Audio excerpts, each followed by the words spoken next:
When the lights are about to be turned off, you know what you need. Because you gotta somehow make that paper, right? Show me the money! You come to the right place for that. Because it's time for Bo Bounds to Show me the money! show you the...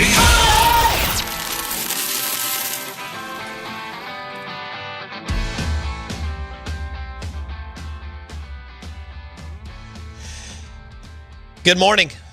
Welcome into the Out of Bounds Show, ESPN 105.9 The Zone, brought to you by Pearl River Resort. Bet $50 at the Vegas-style Golden Moon Casino Sportsbook. Play award-winning Dancing Rabbit Golf Club for $40. Bet 50, play 40 on the property of Pearl River Resort. We welcome in our friend Dave Bartu, Matrix Analytical. He joins us on the Farm Bureau Insurance guest line. Bartu, good morning. How you doing, buddy? Dude, hey, Golden Moon Casino. Let's not forget the Timeout Lounge. Folks, when you're in there, just remember, when you ask for the Bartu, that is a shot of everything on the top shelf. So, and then drink it and charge it to Bo Bounds' account and leave. That's the way to go.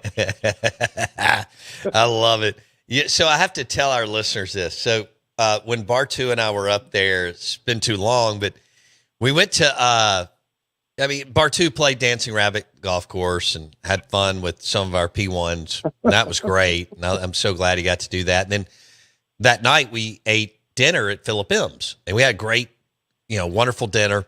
And then on the way back to our rooms, we ran into some more P1s. And Bartu looked at me and he was like, well, what are you going to do? I said, I'm going to the room. He said, all right, I'm going to stay.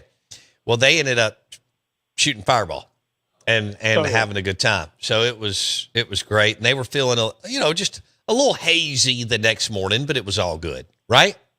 Oh, dude, I'm always ready to roll. I've been doing this college football stuff long enough. I can do it with my eyes closed behind some sunglasses, let me tell you, at any time.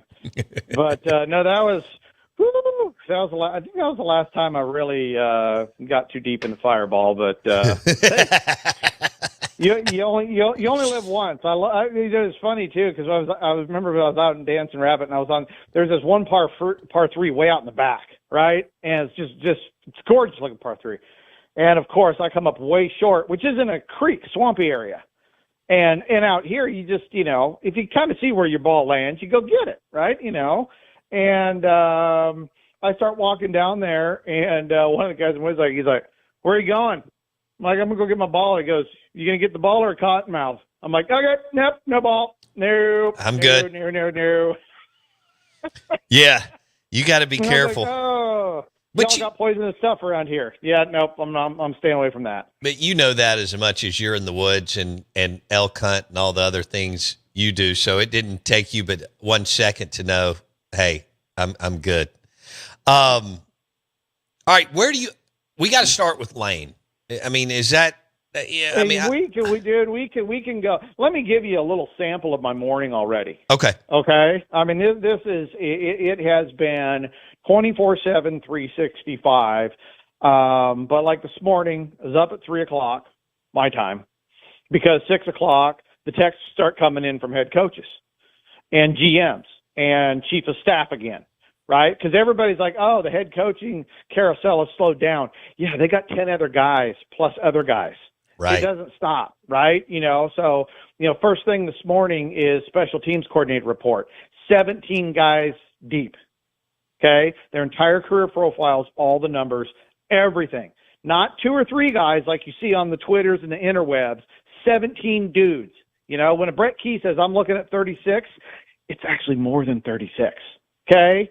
So these guys go deep in all of these spots unless they got a buddy or somebody they got right away. So all morning on that.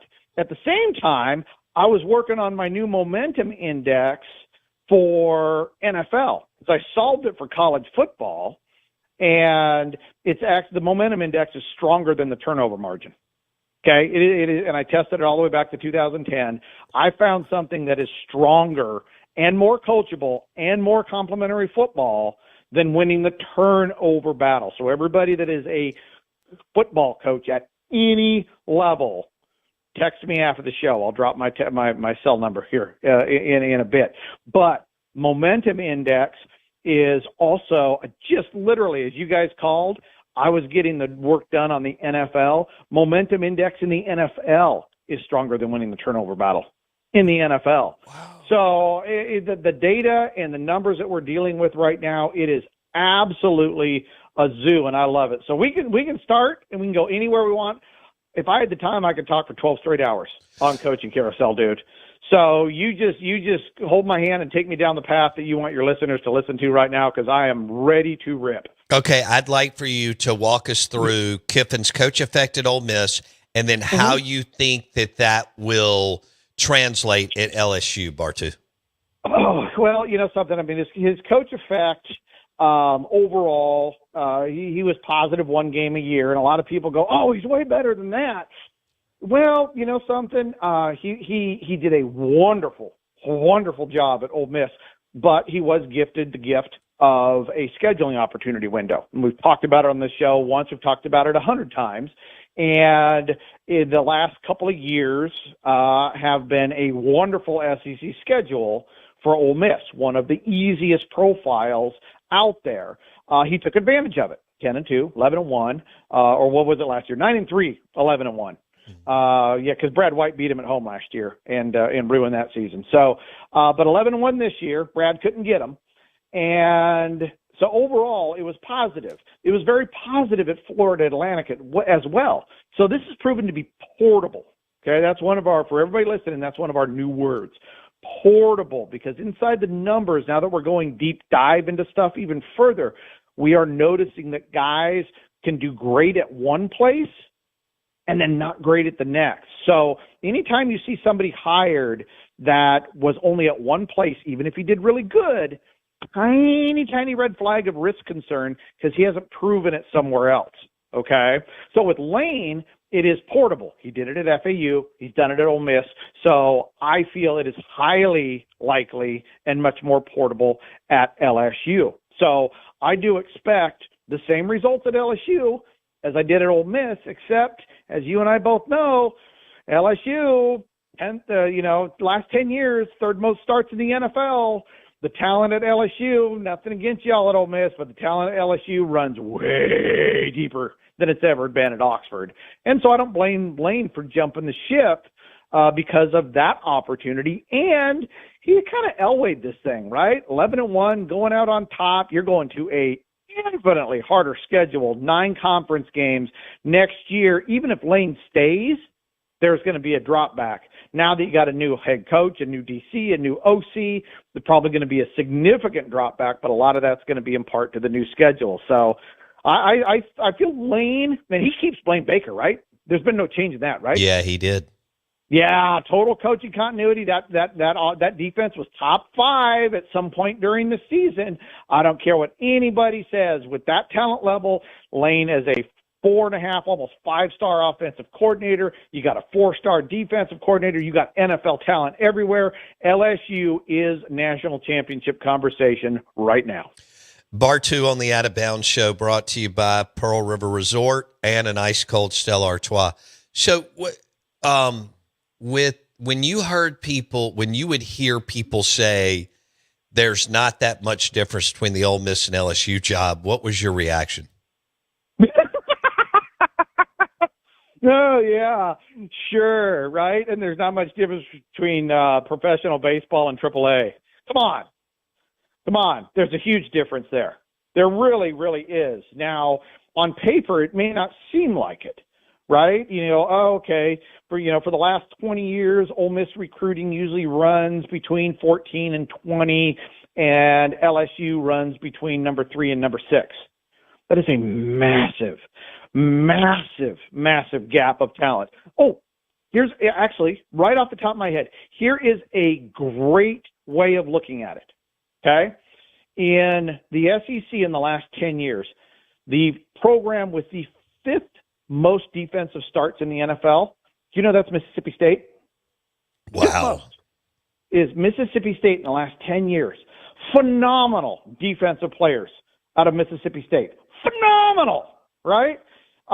Which makes the last 2 years all that much more incredibly disappointing, because this has been, even with Dak Prescott, this has been a defense-first program. That's where the elite comes from. So 5th in the SEC. Do you know who's 4th in the SEC in offensive starts? Ole Miss over the last 10 years. Wow. 4th, right? Mississippi State isn't even close. Now, Mississippi State recruits in the top 25. Ole Miss recruits in the top 20, right? If you take all the starts combined at Mississippi State on defense and all the starts combined at Ole Miss on offense, it's still less than Alabama, Georgia, and LSU all by themselves. Damn. Okay? That's how big the talent gap is. On paper, it doesn't look like a lot because number 3 to 15 doesn't feel like it's that big. It also feels like it's a little bit less because Lane has done so well with Pete at Ole Miss relative to LSU. But I'm telling you, if LSU doesn't make a stupid hire, I think LSU came down to 2 stupid hires by Brian Kelly. Okay? Number 1, keeping the defensive coordinator. Okay? That was a bad choice. Not a good defensive coordinator, good unit coach, but not a good history of a good defensive coordinator. Had Denbrock on offense, wasted a Heisman Trophy year. Okay? Then he flips it, gets a new defensive coordinator, Baker, but it takes 2 years to get to elite status, but Denbrock leaves.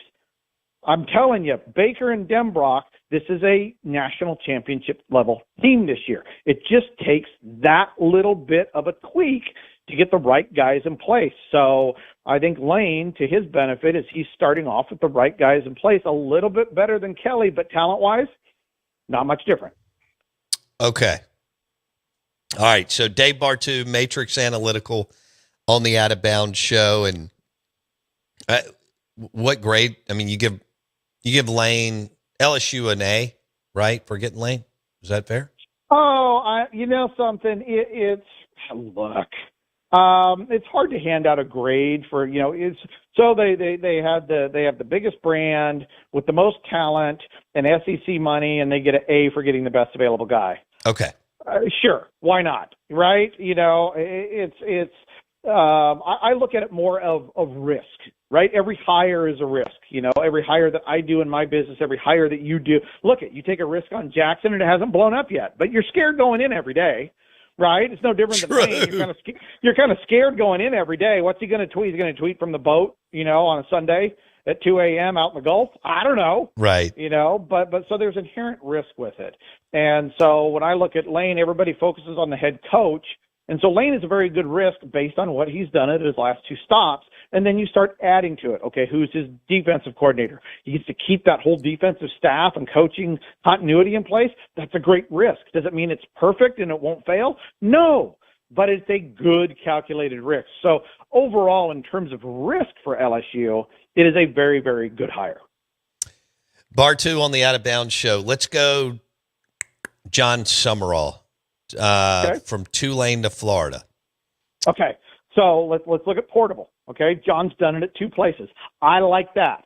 All right. So and I think one of the things we can talk about is there's a lot of Florida fans that went, oh, Summerall's the same as Napier. Okay, so you can just get on the stupid bus and keep driving because you just can't read or comprehend things very well, right? So one of the first things is John has showed that it's portable. I know it's not at the Power 4 level, okay? But the thing like with Billy is we didn't know if he was portable or not. And a lot of times you don't get the chance to test that out, but we're not sure if it's going to be portable the way Lane has shown to be portable at his 2 stops. So with John, he did really good at Troy, and it was instant impact, especially on the defensive side. Troy's offense, but it's a defensive head coach. They're usually not as good on the opposite side of the ledger. So with John, you have a very, very good profile at 2 different places. And obviously with Tulane, he inherited a very good program from Willie Fritz, and he maintained it. So we have improved Troy dramatically in 2 years, who was bad going in, and then maintained a good program on the good levels with Tulane after Willie left. So to me, right there, just that alone is a significant upgrade over the risk of a Billy Napier. Now, Billy Napier, we thought was an excellent risk as well. You look at his numbers, everybody has recency bias. You look at the Florida numbers, you go, man, that guy sucked. Man, you look at those 3 years and the player turnover and coaching turnover and everything that went right at LSU. I mean, this guy won 87% of his one-score football games. You know, I mean, Damn. it was or something like that. I can't remember there was some number that I can't remember all of them right off the top of my head. You know, as my wife would be standing behind me going, "You can't even remember our anniversary, and you remember this crap." But it was Amen. there was a bunch of numbers that Billy had. I was actually looking back on it because I was like, because one of the things we always look at is, okay, where did we miss? Like Chip Kelly, we know where we missed with Chip Kelly. We learned from us saying, well, Chip should be really, really good. And then we saw it and we're like, oh, we never accounted for this and that.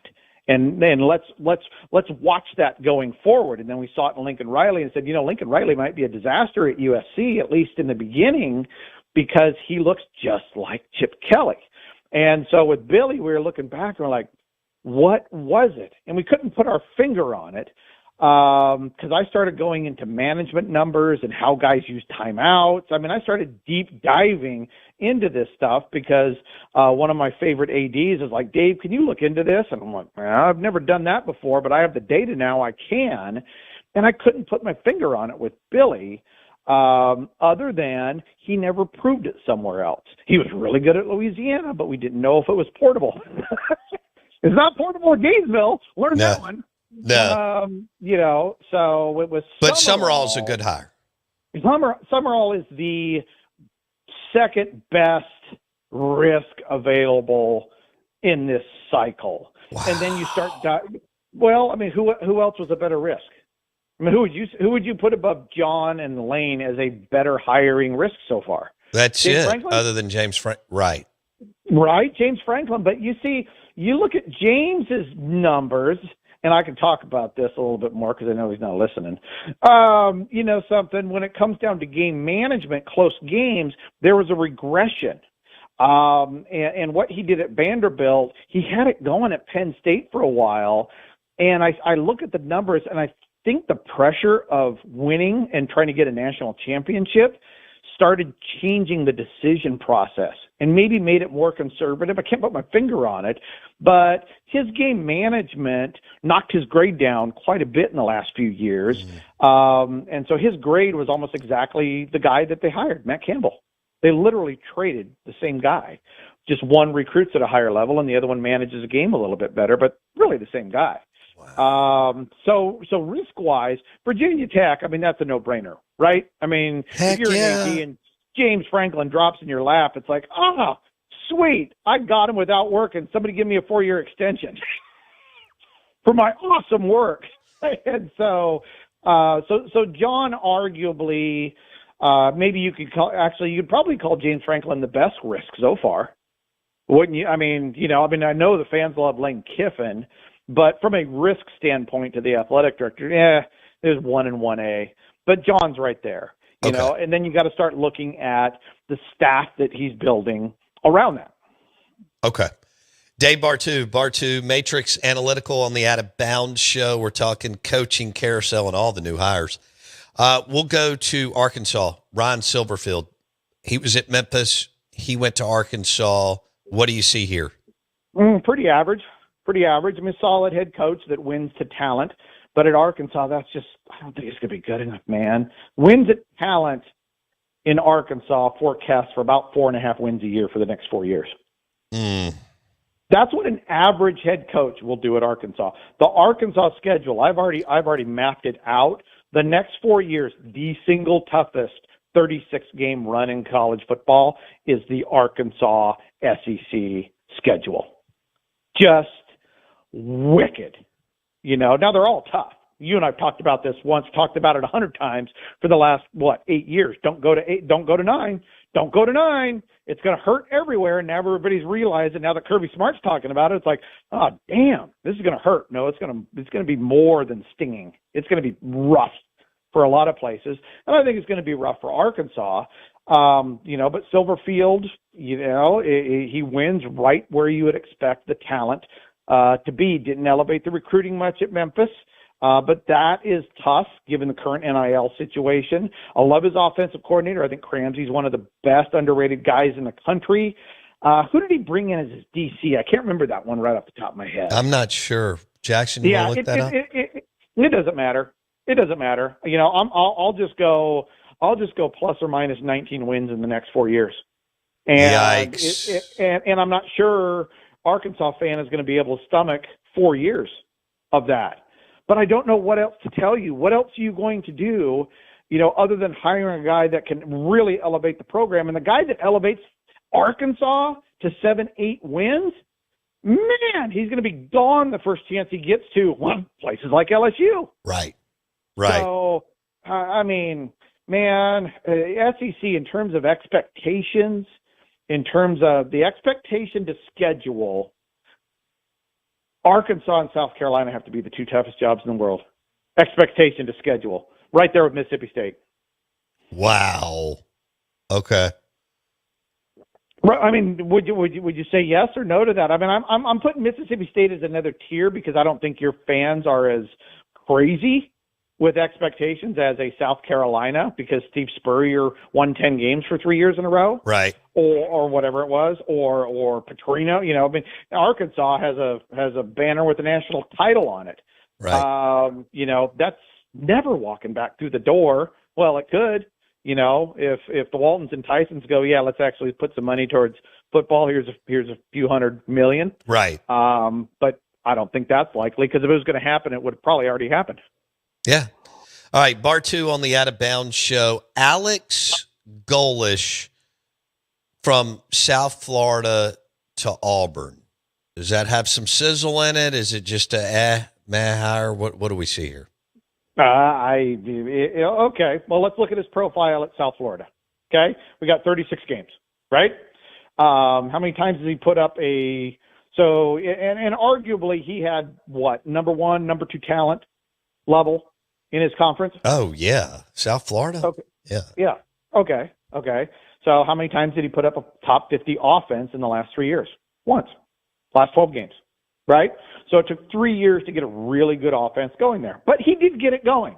But it took 3 years. The first 2 were rough, okay? And then defensively, never really got it going, because the focus was on the offensive side. Defense kind of got it going in year 3. So the body of work is 2 bad years. He was 6 games under expectations. Coach effect. 6 games under coach effect expectations in his first 2 years.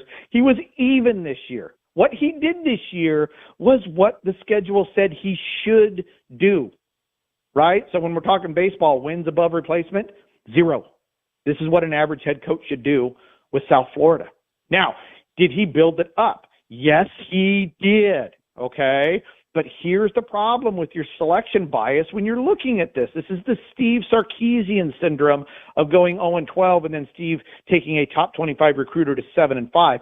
It looks awesome, but it still underperformed the talent. So while he turned around South Florida, he didn't turn it around that much. They weren't good on offense and defense the first year. They weren't good on offense and defense the second year. He was minus 6 games coach effect in 3 years. Do you know what Sam Pittman's coach effect was at Arkansas for his tenure? What? Plus 7 games. Sam Pittman was plus 7 games at Arkansas. Golish was minus 6 at South Florida. You do the math. Oh, my right? God. Right? So I think with Auburn, this is a tremendously high-risk hire because it's going to probably take, like Silverfield, you're going to have to wait 3 or 4 years. And then you look at the staff, Alex is going to call the plays. I think DJ is going to stick around as the defensive coordinator, but it looks like it replaced everybody beneath him. And so my biggest red flag is you got 2 lions in the cave. Yeah, you do. And in nature, 2 lions in the cave, somebody's going to get their butt kicked and kicked out of the cave. It's hard to have 2 lions in the cave. And with DJ there, he's a former head coach. I've seen this. He right? wanted the job, obviously. Yeah, but so it's speaking from experience, and I've seen this happen with a lot of other head coaches that I've worked with. His first year. Right. So there's a great example there. Charlie Strong, a linebacker coach. Right? So the only way Charlie was going to be a head coach again, and folks, everybody listen and understand, if a guy was a head coach once, he typically wants it again. You know, if we were sitting down with Will Muschamp, he'd tell you he can go 12-0 with LSU right now. He's learned from everything. He is awesome, right? Tons of experience, and he interviews fantastic. But the difficulty is, like a Charlie Strong, he wants to be a head coach again. So he's a linebacker coach, which means he has to become the defensive coordinator. And if he doesn't become the defensive coordinator, then he doesn't see a path to become a head coach. So, and if he loses the path, now it becomes a problem. Because attitude-wise, very, very difficult to deal with that. So, you know, whether it's Auburn or anybody else, look around, watch these places that have multiple dominant male lions in the cave. They are really likely to fall apart if things don't go perfect. That's why I think Auburn has the potential to be really good, but also the potential to really emotionally fall apart if Durkin and Golish can't get along well. Okay. All right. So, Ooh, baby. So Bar 2's on fire. You're listening to Out of Bounds, brought to you by Pearl River Resort. What do you make of South Carolina's new hires, including Kendall Briles and Randy Clement? Clement and Sean Drayton, yeah, probably the best on paper. Okay, on paper, the best overall offensive upgrade and remake this year. Damn. Not really even a question by it. One of the cool things that we were able to put together, because South Carolina's offense fell apart in multiple phases this year, not just one or two, it was multiple ones. And so we put a chart together that had Briles and Drayton and Clement side by side, and to show where their career strengths impacted the overall offense at South Carolina. Because with Briles, so South Carolina took a dip back in all phases. Briles isn't good in everything. He's really good at instant impact. His last three spots, he increased scoring efficiency in the pass game significantly at all three spots. So it's highly portable. So I think Lenora Sellers, from a passing standpoint, should be instant impact there. So there's three areas in the passing game where Briles' career was very, very strong. In two of those three, Clements is also very strong. So they complement each other. But in the run game, Clements is very strong where Briles is weak. To help offset that, and there's two areas in the South Carolina run game that were the weakest, where Drayton is the strongest. So when you look at each of these individually, they're really good hires. They're all 4-star plus guys. But when you look at the synergies of where South Carolina was weakest and where these guys are the strongest, it fits together like pieces of a puzzle. I'm not saying it's going to be successful, but I think the odds go up that it will be because of all these synergistic qualities of their careers. Damn. Good job by Shane Beamer. Dave Bartu on the Out of Bounds show, Matrix Analytical. Let's go Kentucky real quick. Will Stein. Okay. You know, before we go into this, we may want to tell everybody this is for 18 and over, not safe for work. You know, this might be a little ugly when we go here, but yeah, let's go Kentucky, boss. Okay. How did the Wildcats do with their hire? Head coach wise, we got no idea, right? How many days has he been a head coach? How many games has he been a head coach? Zero. Yeah. We got nothing, right? So anybody that grades Will Stein on Will Stein being a head coach, we'll just laugh at it, right? Because there's no grade there, right? And it goes back to the risk. It is a high risk without a head coach resume. But you look at, and you and I've talked about this 100 times too, is if you're going to bring a non-head coach in, is he elite at something? Is he bringing something elite to the table, right? He's bringing elite offense, right? He's worked with a bunch of different quarterbacks. A lot of people go, well, it was at Oregon with top 5 talent. What most people don't see is he turned around UT San Antonio's offense in 1 year as well. And so his offense is highly portable, and I was excited about it because Kentucky's offense, outside of one anomaly with Liam Cohen and a quarterback Levens, their offense has stunk, right? I mean, it's just been bad. Awful. You know, and Stoops makes bad hires. I mean, everybody he hired, even Cohen, the background was highly questionable, but he got a little lucky with the talent at quarterback and Cohen's overall ability. But, you know, even after Cohen left, none of the hires on paper were good. They were all subpar guys by the numbers. And then you had Brad White, which was holding up the entire fort there.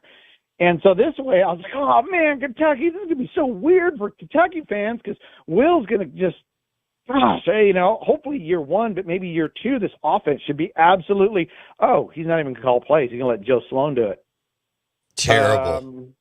I'm like, yeah, okay. Did anybody see what Joe Sloan did the last couple of years in the SEC? That doesn't feel very portable to me. Does it feel very portable to you? No. No, not at all. And then he goes and hires the defensive coordinator from the worst defense in the playoffs. I'm like, yeah. And now Kentucky, their offensive defensive coordinator combination is graded the worst one of 16 in the SEC. Wow. Okay.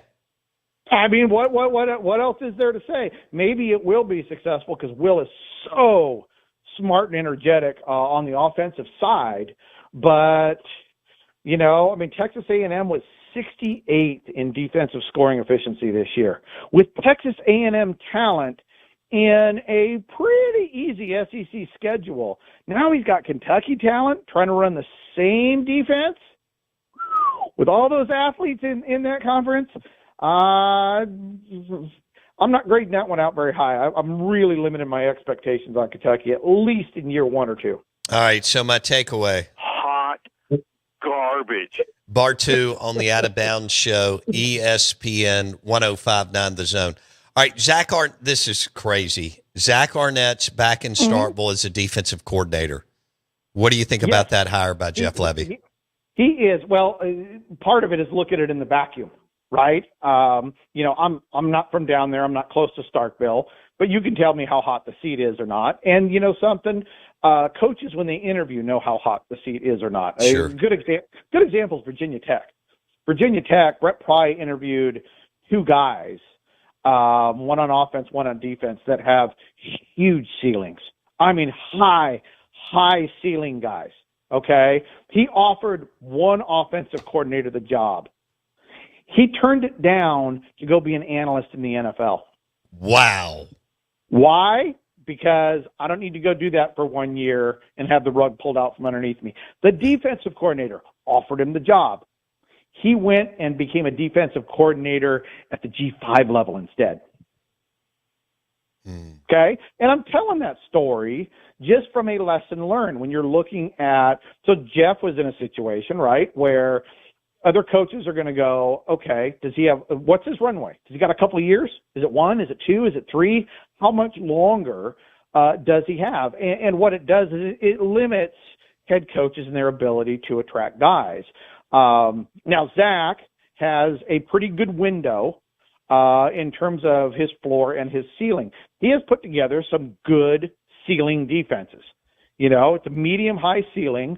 And he's been solid, but the floor is medium-low, you know, and so, you know, what to expect? Well, I think it's better than the last 2 years of defenses outside the top 100 in scoring efficiency. Yeah. I'm pretty sure we can go there. And for the situation, I think the ceiling is really solid. And emotionally, if people like Zach, very likable guy, in my opinion, and Agree. Supported Mississippi State, right? And I mean, through all the Leach stuff and everything, as a State fan, what you think of him as a coordinator, that's fine. As a person, it felt like he was very professional, trying to represent and help Mississippi State while he was there. He wanted to win. He wanted to do well. It was probably the worst possible circumstance you could even imagine for somebody to step in as a head coach. You know, from our standpoint, we don't even count that year against him. It's like a COVID year. I agree. Right? I mean, it's just like no.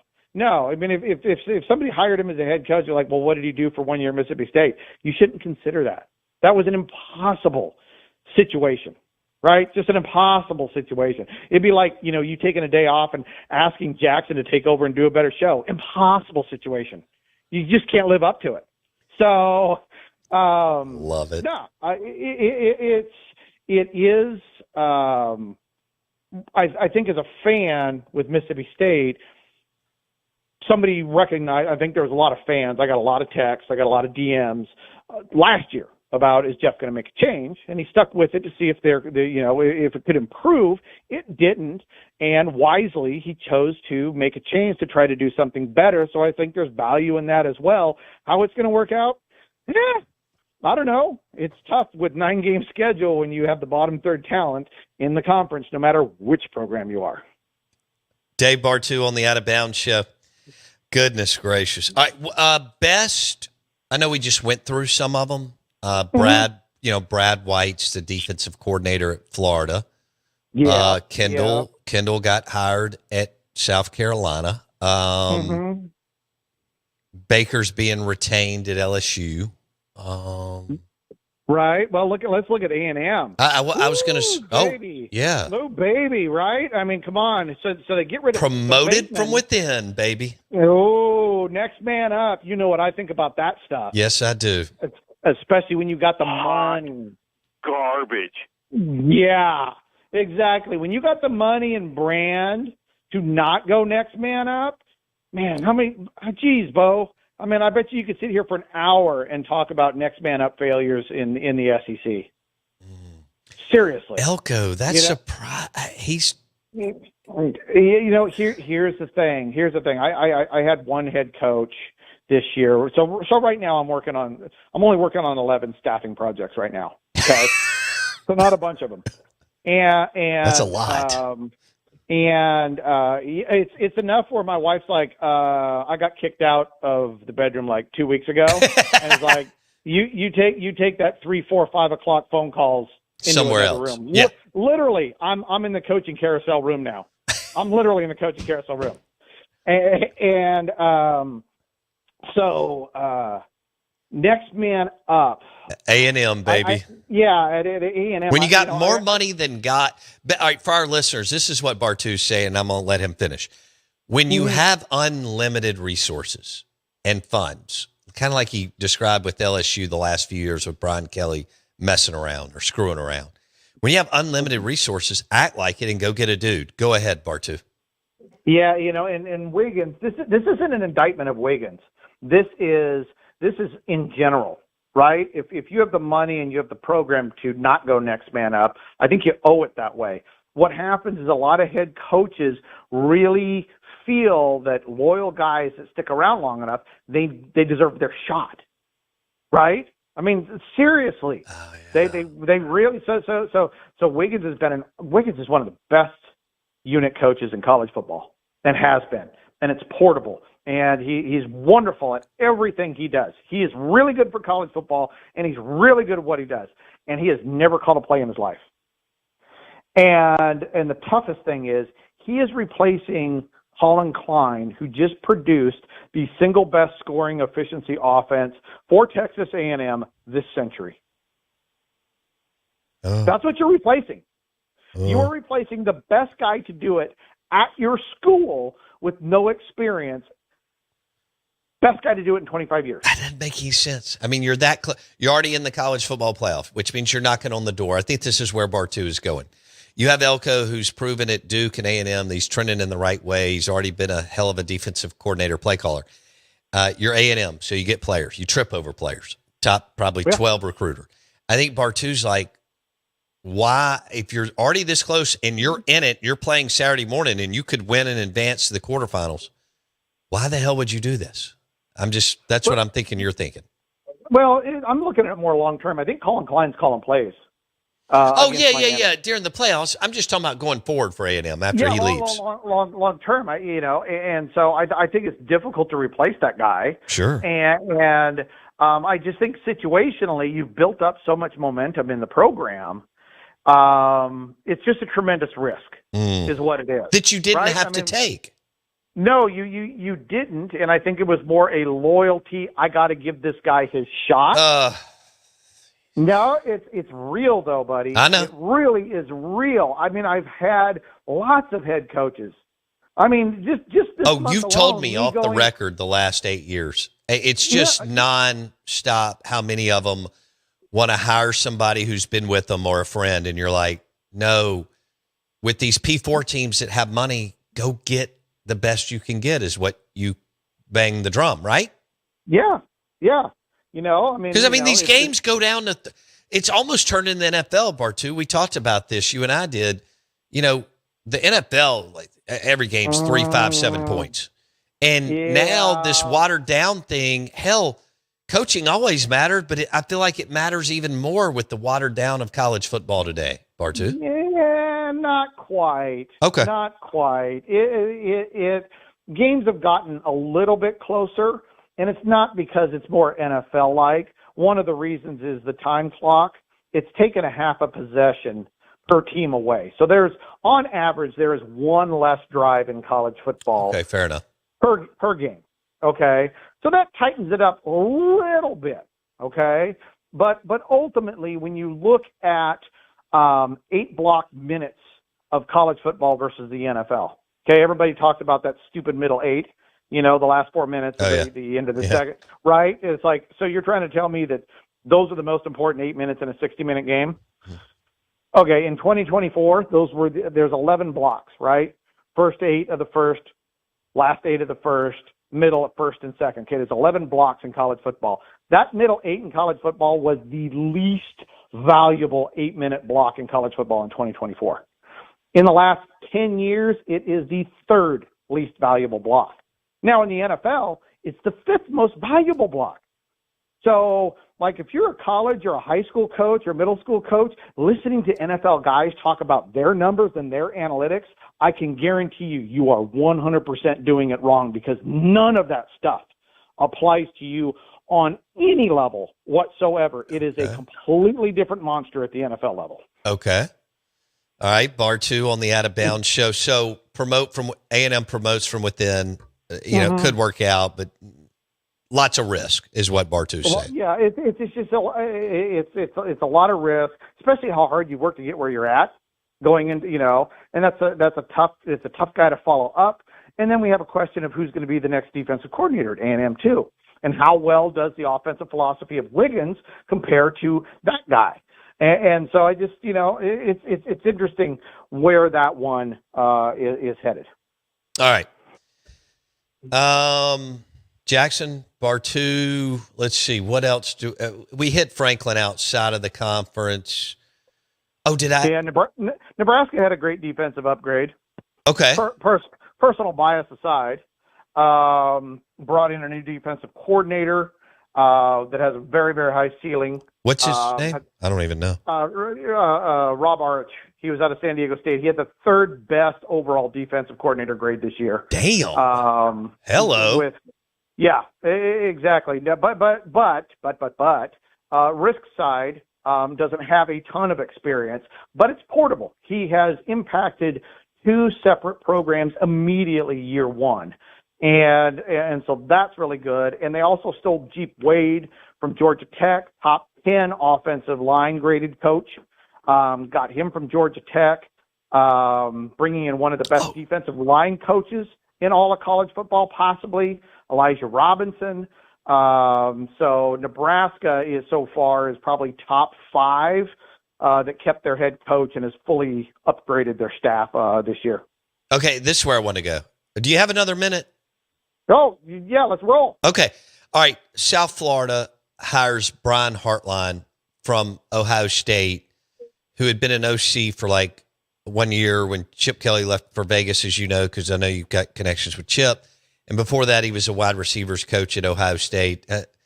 How do you measure or where do you go with that hire, Bartu? Well, I think you know my answer, right? Right? I mean, is it any different than Will Stein? No experience. Right. At head coach. Right? So has he made an offense or defensive coordinator hire yet? I don't know. Right? One of the things to look at is he hiring his buddies? Now, for everybody listening, there's different levels of buddy hires. There's one thing to hire your buddy if he's proven to be good at something before. Right. Okay? That's different. Okay? The worst buddy hire is hiring a buddy that has proven to be not so good before. Okay? That's just myopic and dumb, right? And then there's the buddy hire who's never proven anything and has zero experience. I think that's less of a risk than the guy who's proven to be bad.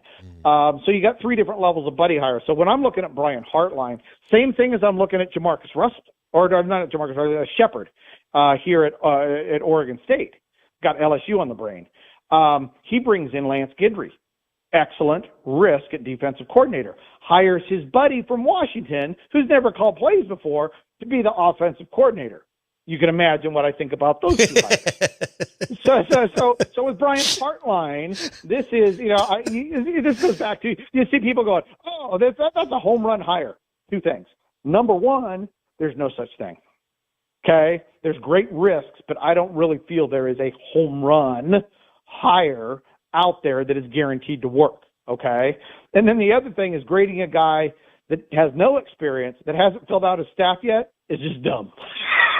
Right. It's just, and I get it. It's filling content and space, and we got to fill it with college football 24/7, 365. But I think that is very, very difficult to ascertain what direction this is going until we really have the big picture of what he's putting together. Holy smokes! This is where I was going. I can't remember if you answered this because I've already drank 14 beers. Best coordinator hire in the SEC, whether it's retaining Baker, grabbing Brad White at Florida, Kendall Briles at South Carolina. Who I could be missing someone. Well, let me go through. Let's see here. We're going to change this there. Retaining Baker is really good. Okay. Retaining Durkin, but I think, did they get rid of all of his defensive support staff? They may have. Yeah, no, not a fan. Okay. Baker or Brad White is really good. His ceiling is extraordinarily high. Okay. I love that one. Kentucky, no. Briles is solid. This is the one. There was a lot of tight sports pants in Knoxville when Jim Knowles was announced. Oh yeah, talk to me about that. The new defensive coordinator. Because you told us it takes him 2 years to get everything implemented. Go with that, Bartu. Right. He is very complex defense, and he has not been good without elite talent. Okay, at Oklahoma State, everybody goes, oh, he had an elite defense one year. Yeah, it took 5 years, and he had 8 six-year COVID seniors on that team in the Big 12. Wow. Okay, he went to Ohio State. The day Ohio State hired him, what did I tweet? I got the receipts. I said, don't expect this to be national championship level until 2024. And they won it. Okay, and that's when they won the championship last year, right? And Penn State, that was not a very good defense.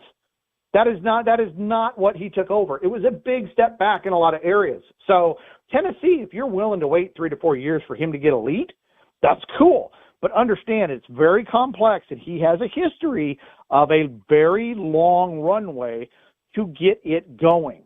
So I like the risk, but understand it comes with some patience. He is not the instant impact guy on paper that I believe a lot of people think he is. Okay. Bartu on the Out of Bounds show and the Farm Bureau Insurance guest line. This is 105.9 The Zone ESPN. He said Knowles, and I thought about so Brad White, love him. Like a lot about Kendall. You already like Clayton White. He's being retained. All right. You may not give a name, and that's cool because you have your list that you give to ADs and GMs. Yeah. Do you have you were the first one. We have listeners that will talk about how, hey, Bartu talked about Jeff Brom 7 years ago or whatever. All right. Yeah. All right. So is there a guy, Bartu, this year that you'll share a name that you're like, how the hell did he not get a better job, whether that's head coaching or OC or DC? Some guy you and Adam have been monitoring. You're like, dude, this guy just continues to produce. at a high level or a really high level, Bartu? Yeah, well, I mentioned him earlier, Tim Cramsey at Arkansas. Okay. I'm surprised people haven't grabbed him. He's kept that whole thing afloat. Defense has not been good in Memphis overall, and the offense there has been very, very good in spite of churning through a lot of players and quarterbacks. On the defensive side, there's a bunch of guys that we have looked at.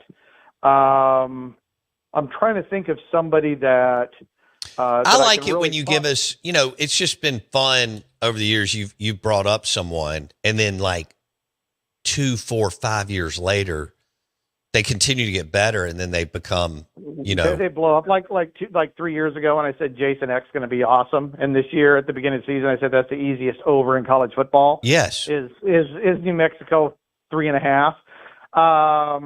So Eck, I mean, we've been on him for years. Trying to think of some defensive guys, though. Actually, in the SEC, is there anybody who's the most undervalued guy in the SEC? Probably Clayton White or Brad, because they played with crappy offenses for so long. Yeah, I still go back to I still don't think Pete Kwiatkowski gets the credit for being one of the greatest defensive minds of the last 10 years. And the Texas, you mentioned this in mid-October, the Texas Longhorns offense with Sark continues to regress, right? Yeah, it's 3 straight years of scoring efficiency regression. That's not good. No, the defense has held this whole thing up, so it's fortunate he has Pete Kwiatkowski. I really thought Pete was good enough to overcome Steve's head coaching, and I've been wrong so far. Because Steve's grade is mid-50s nationally, just underperforms the talent in all but 1 year as a head coach. So, whether the talent or one other coach has to overcome it, I'm not sure when and if that's going to happen. But what do you replace him with that is better? That's a better risk. That's better odds. So, I know what I wanted to do. All right, Let's switch. Oklahoma. This has surprised me. They went 10-2. And they're in the playoff, and they're hosting Bama on Friday night. I hope it's a hell of a game. And I'm sipping on. So bad to watch. So bad. Oh, is it? What do you think? 6-3.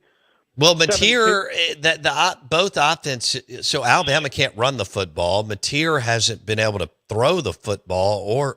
This is crazy. I don't. Oh, dude, Oklahoma's the worst scoring efficiency offense in the playoffs. It's terrible. Wow. It's terrible. And what did we say on the show? Pass first doesn't work in the SEC. So you said when Venables hired this dude from Washington State, you said, some of the numbers are good, but you have to run and you're damn right you did. Look what Lane Kiffin did, among others. And Kirby still wants to commit to it. You have to be able to run the damn football in this league, Bartu. Yes, you do. Yes, you do. You can't be up tempo and pass first, John David Baker. I think it's really, really hard to do it in the SEC, and it's been proven for many years now. And Arbuckle, look, I love the guy. It's a rising star in the system, but where he went in Oklahoma and what they were asking him to do, it looked just like Seth Luttrell. They were asking him to do the same thing. John Mateer is probably much better of a quarterback than he looks like, but he doesn't have a run game to complement it. Right. And so Oklahoma keeps beating its head against the wall, trying to be a pass-first team in the most athletic defensive back conference in the country. And it's just not – I mean, they're 88th in offensive scoring efficiency. They're not good.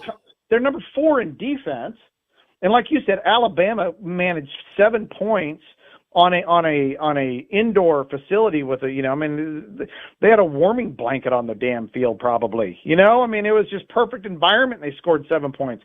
They're about to go into a hellhole in Norman this weekend. It's going to be like 19, and the wind's going to be blowing sideways. This is a Beamer special, dude. 0-0 overtime is what I'm rooting for. So I do like Oklahoma. Yeah, I do like Oklahoma winning that game because they have the best unit on the field, the defense. Okay. They have home field, and like you said, advanced metrics. You break it down, they have no running game, and they're going to be in a situation where they have to be able to run the football. I don't think they're going to be able to do it. I'm biased, but I think my biggest upset alert is going to be Miami at Texas A&M. That Texas A&M defense is the worst unit on the field, albeit the best unit on the field is the A&M offense. So I think there's going to be really good balance there. But I am super biased because, well, I gave A&M an entire breakdown of everything Colin Klein has done and all of his tendencies for the entire season at home. So I'm a Cane fan this weekend by bias. Okay, fair enough. All right, who do you have as the best offensive defensive scoring efficiency? Is it Ohio State? Is it the top three, Indiana? Right? The top three. So for 26 straight years or 25 straight years going into this season, end of season, top three in offense or defense, that's where the national championship lives, right? Every single team that has won the title has been top three in regular season offense and or defensive scoring efficiency.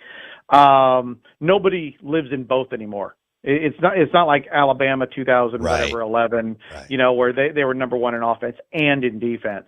Offensively, it was Vanderbilt, USC, and Notre Dame. I believe that was no. Vanderbilt, Indiana was number two. Vanderbilt was number one. Notre Dame was number three. Okay. So Notre Dame, they had the talent profile. They got booted out. Vanderbilt didn't make it. So the only offensive national championship team is Indiana. Damn. And on the defensive side, top three, Ohio State, Texas Tech is number three, Ohio State's number one. I'm trying to remember who number two was off the top of my head. I don't even think they're in the playoffs. Okay. Oklahoma's number four overall. Damn. But number four's never won it, offense or defense. So to me, I'm looking at, I think Oregon maybe moved into the top three.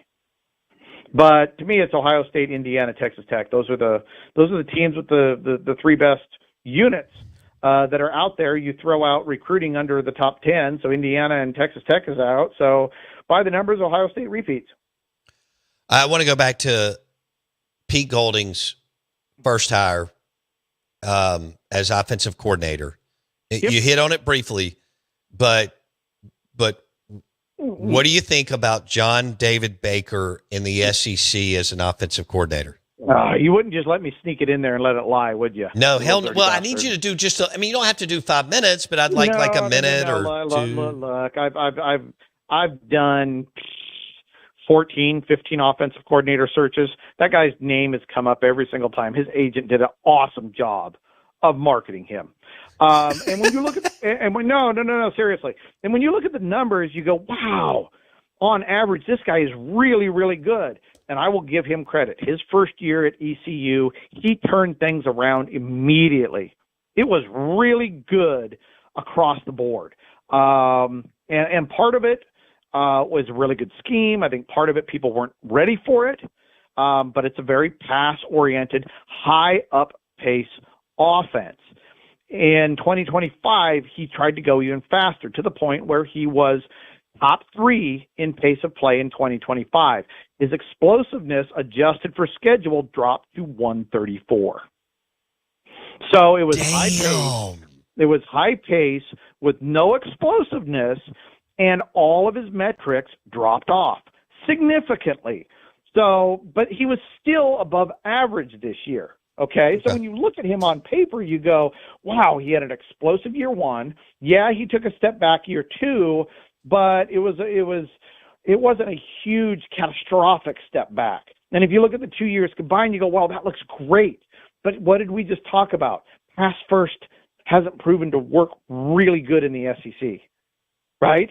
So this is a pass first offense, and more specifically, this is extraordinarily high pace. High pace does not work in the SEC. And if you have lesser talent, the one thing you don't want to do is force your defense to have more snaps. Pete Golding has worked in an environment where he's averaged 63.9 snaps per game on his defense. John David Baker at ECU pushed 76.7 snaps per game on the defense. That's almost 2 extra drives per game. So on paper, you go, wow, these numbers look really good. But when you look at the pairing of Golding's experience and what Baker does relative to the SEC, it is very difficult to say this isn't high risk relative to the environment he was at with East Carolina. Damn. All right. New offensive coordinator, John David Baker, is okay. All right. Right? I mean, he's a rising star kind of guy. We only have 2 years, so we really can't fully grade him. But the flag is everybody can look at the positive. That's what everybody talks about, the positive. Sure they do. We got to talk about the downside, right? The downside is pace of play, adjusting with the defensive coordinator in the SEC. I really think it could be successful. Sure, everything can be successful, right? And it might take some time. I just think the risk in year one at Ole Miss is much higher than it looks like on paper because of all of these factors that nobody's really talking about until we just did. All right, describe, walk us through. I mean, Pete Gold, you go from Lane Kiffin, who's got 15 years head coaching experience under him, averaging +1 coach effect per year. He beats who he should, which is a big, big deal. And he's a hell of a play caller on the offensive side of the football, to Pete Golding, who's never done it. I know you can't really assess it or grade it, but you just say it's just major risk, right? Yeah, it is what it is, right? Now Pete has earned it from the standpoint of his defense is portable. Sure. He's rolled out a great defense at Alabama. He's rolled out a great defense at Ole Miss. He's done a very, very good job at 2 places. So at the very least, the Ole Miss defense should be very good. That's one of the reasons you hired him, is to not worry about the defensive side. Okay. So that's where the offense pairing provides risk on the defensive side. These aren't complementary. What Pete's used to and what John David does is not complementary. They're not used to working in that environment. Now, as far as a head coach, well, I'm not going to get into any specifics yet, because at the beginning of next year, what we'll do is we'll talk about things to look for in September, because I figured out 2 specific coaching behaviors that are against the grain. What to look for in terms of how they use timeouts and penalties in terms of how a team is being managed. There's 2 specific things we will talk about. We're going to put a pin in this and tease everybody till August. But come September, there's 2 things that I want everybody to watch, not just Pete Golding, but all their coaches, in terms of what they are doing with timeouts and flags. It will actually give you a window into the ability of this team to be good or fail by the end of September. All right. We'll leave it there. I think we just went an hour. I think we crushed it. He crushed it. Dave Bartu, Matrix Analytical. That was fun. Coaching carousel, head coaches, coordinators. Oh my gosh. Good hires. Well, can I toot about me? I got 2 things to yes. 2 things to talk about over here. One of them, we spent all year, but we got NCAA approval on our early player identification program. We are now NCAA compliant as the only advanced analytics scouting program in the country. And we recently partnered with the Garnett Trust in South Carolina. They are subsidizing all scoring in the state of South Carolina for every athlete above the age of 8 that wants to get tested. And what it will do is it will identify foundational athleticism, which is genetic. We've proven it at the NFL level. We've proven it at the college level. We've proven it at the high school level. This will allow programs in the country, whether it's South Carolina or Mississippi State or anybody else, to identify players way in advance of camps and film. Do they simply have the foundational athleticism and growth chart to even make the roster? So it makes player identification incredibly more efficient, and we couldn't be more excited about it, especially with our NCAA compliance being approved. Dude, that's exciting. Congratulations. Yeah. That's great. Thank you. All right. Dan Mullen, I guess we can hit that next time, what he did at UNLV. And Yeah. We can do other coaches, other carousels, other non-SEC stuff, you know. Oh, I got a nugget for you. I'll call the ball on this one right now. Okay. Oregon, Michigan. who lost- But anyway. Oregon's maybe we'll see how that plays out. Okay. There's too many questions hanging in the air on that one. Okay. I mean, if I'm the president of Michigan, I take over this thing, tell blah blah blah blah, and I go get an experienced guy. I try to get Whittingham, Brian Kelly, or Lincoln Riley. Those are my guys. Okay. But anyways, but there's too much hanging in the air on that one. Oregon lost their offense and defensive coordinator. Now, they promoted from within, next man up on defense. Guy named Hampton. In your area, you may know him. He produced a top 25 scoring efficiency defense in his last year at Tulane. Oh. So solid, young coach that has proven it. We don't know if it's portable, but we know Dan Lanning has maybe put up a good defense or two, so I think he's going to be okay there. But the other one, his other promote from within, their tight ends coach, Mehringer, okay? Everybody's like, ooh, Dante Moore loves this guy. We need to promote from within to keep Dante Moore. Mehringer has 1 year of calling plays. It was at Rutgers, and it was an unmitigated disaster.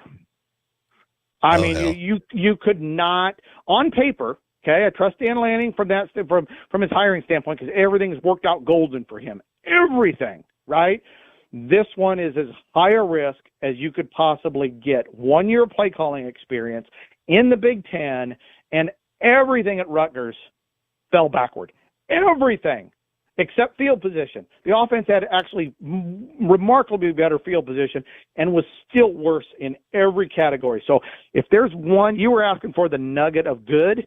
Here's the nugget of bad that I am looking for. Watch for the Oregon offense to see if it progresses or regresses. I am 100% betting on it to fade losing Will Stein, not because this guy isn't as good as Will Stein. He has proven to be having a really, really low floor.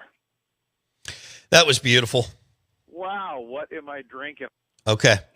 All right. So, holy smokes, we crushed the coaching carousel hit with Dave Bartu, Matrix Analytical on the Out of Bounds show. Bartu, that was beautiful. We appreciate it, and we want to do it again soon. Happy holidays to everybody, and I hope I'm wrong when I say your coaches aren't elite. Triple eggnog with Elijah Craig for Bartu this afternoon. Be good, buddy. Take it easy, man. Thank you. Dave Bartu, Matrix Analytical on the Out of Bounds show, just absolutely hit a grand slam with our coaching carousel update from the SEC and all around the country. Show brought to you by Pearl River Resort and the Golden Moon Casino, Vegas-style sportsbook.